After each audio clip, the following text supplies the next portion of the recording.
it's just nice to be able to travel across borders and not have to change your currency. But it became very quickly clear that the euro area as currently constituted did not make what's called an optimal currency area. There's a rich literature on optimal currency theory. For the very simple reason, if you think of the US, which is an optimal currency area, and there's a shock, let's say there's an oil price shock that hits Texas and the oil price goes up, two very important things happen. Texans, the unemployed ones,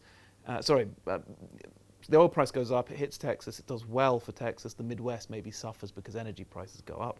Unemployed people in the Midwest move to Texas. At the same time, automatically, Texans start paying revenues to the Midwest. So you get these two effects which automatically stabilize asymmetric regional shocks or symmetric regional shocks with asymmetric effects. You don't have that in Europe. You don't have any automatic fiscal stabilizers across borders.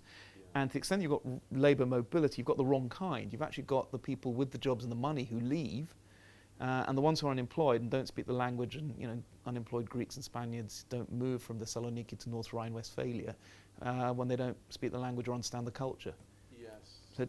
So you get these propagated cycles, nasty propagated cycles, which lead you where we are where we are.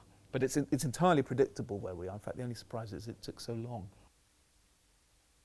The markets are punishing certain European countries, not because Europe has a problem, but because there are these huge regional disparities, which are a function, as I've said already, of forcing a single currency on an area that isn't an optimal currency area. What we've seen is precisely what you'd expect to see in those circumstances.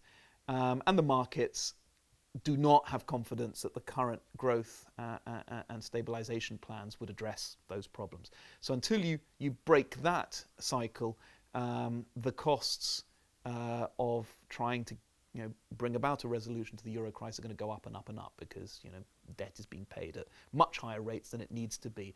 I understand that, of course, the Germans would be reluctant to present an example to other countries in terms of moral hazard, that they can get away with running unsustainable public sector positions and expect to be bailed out.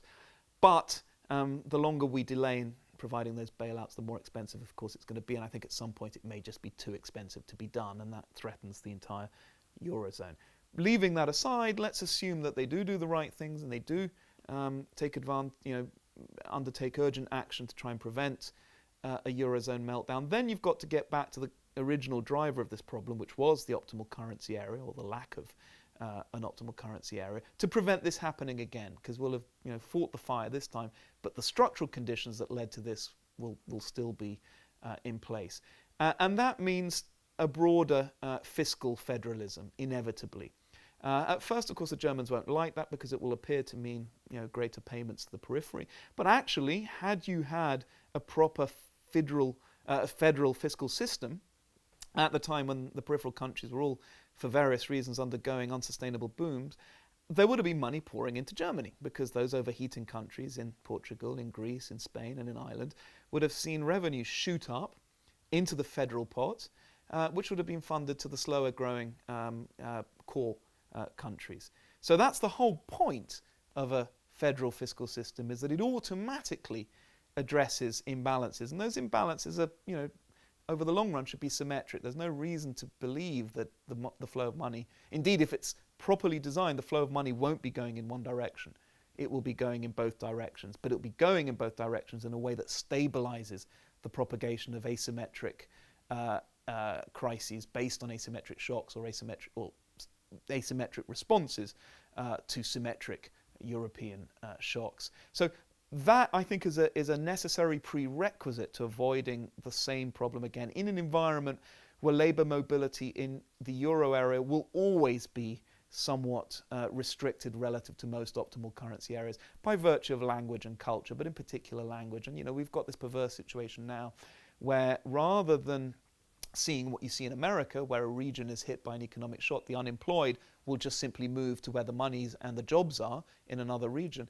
In Europe, you've got this terrible situation where it's the educated and wealthy that leave. So a lot of Greeks buying property in London now, exacerbating the regional imbalances, because the unemployed stay where they are because they don't speak English, they don't speak German, and they don't understand the cultures, and they've probably got family responsibilities that they don't want to or can't afford to detach themselves from. So there isn't enough neighbour mobility in the Eurozone. There probably never will be. So it puts all the more onus on a fiscal stabilisation pot, which requires some form of fiscal federalism. Problem with that then is if you've got a common fiscal area with common taxation, you need common representation, and that yields a whole set of questions to do with sovereignty and political institutions at a euro area, which will require a lot of consultation and constitutional reform and debate.